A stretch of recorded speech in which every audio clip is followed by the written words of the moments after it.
Hello, this first bug is to do with having vassals when you yourself are a tributary. So we are Shervin. I have my vassal of Persia. Let's not ask how I got this. And I myself am a tributary of QQ.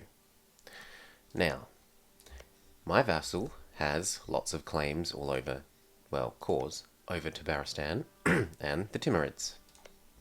However, because they are my vassal or I'm a tributary, at the moment it's bugged such that I can't see casus bellis based on their cores. So I should have a Reconquest CB for my Persian vassal against Tabaristan and against the Timurids. But it doesn't show up, all I have is no casus.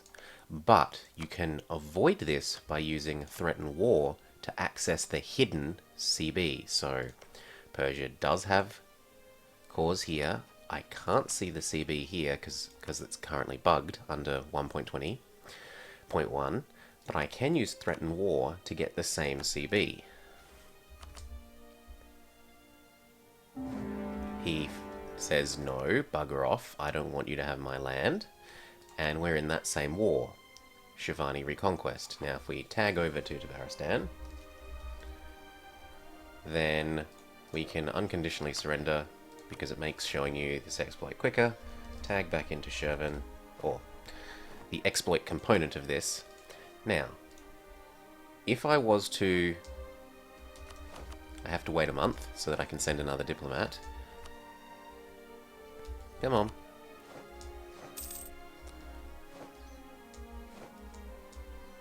Yeah, that'll do. If I take things that are outside of the war goal, it costs me aggressive expansion like normal. But if I'm using the actual war goal, so Reconquest, I can do as much Reconquest as I like.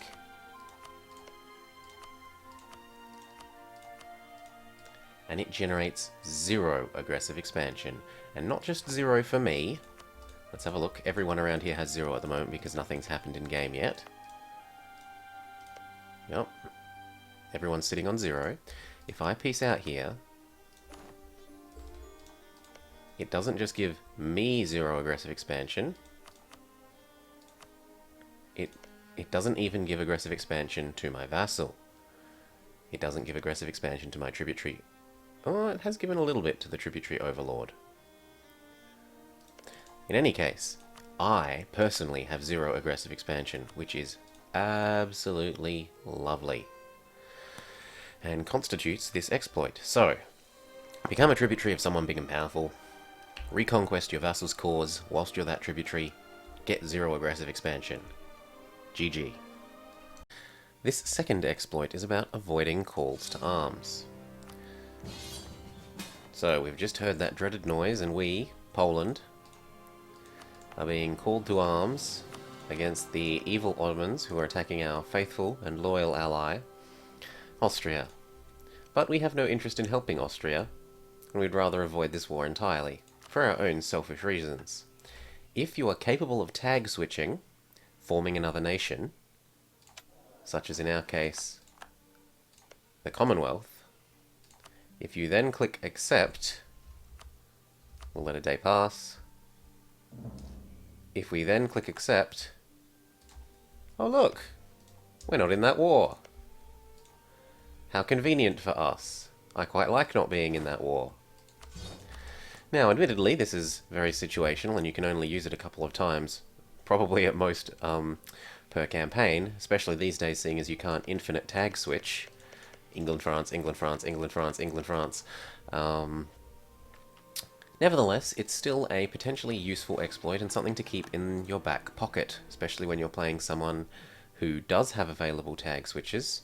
Golden Horde, Muscovy if you want to form Russia, because usually you'll have absorbed all of the normal Russian region anyway, so who cares about becoming Russia, unless you particularly love the flag.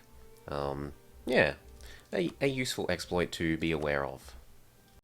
This is something of an exploit in the current patch. If you have colonialism, it's quite possible for you to declare on other people's colonies without the parent without the mother, Spain in this case, being called in. See, they can still enforce peace against you, but the way to get around that is just wait for him to be in some other war, then he won't have any interest in using enforce peace.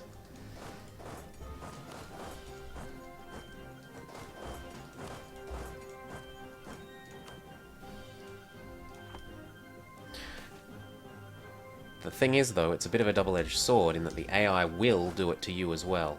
So if they think that they can beat up one of your colonies, they'll have absolutely zero qualms about doing it, and you've got to keep a strict eye on them to make sure that you're ready to enforce peace against them.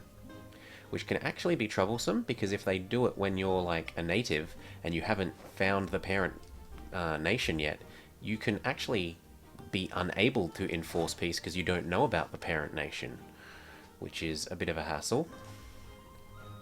Anyway, I hope it's an exploit that you will put to use appropriately in your campaigns.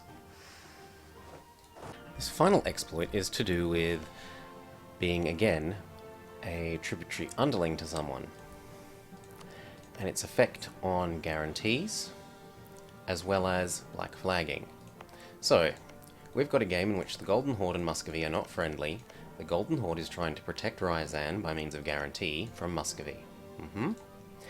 We, as Circassia, who are tributary to the Golden Horde, so he doesn't come and wreck my face, or so that Crimea doesn't do the same, because the Golden Horde will protect us, would love to go and eat Ryazan, vassalize him, and seize one of his provinces so that I gain adjacency to Muscovy, so that Muscovy might come to know and love me, rather than, at the moment, have this distance between borders penalty. Yep, see, so if we were adjacent to him, then we could get the royal marriage, and with the royal marriage and the closeness and the improving in the meantime, he would be able to be our ally very early. Then we could abandon being a tributary for the Golden Horde. Now what we want to do that with is by no-CVing Ryazan. And you might think, well, aren't we boned because the Golden Horde are protecting Ryazan? But because the Golden Horde are our tributary overlord, even though it says they will join, if we declare the war, no CV is their best CV, then they don't actually join against us.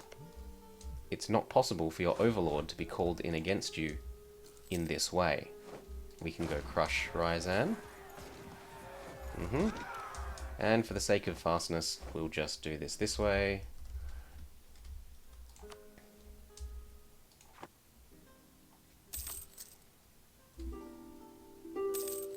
That'll do.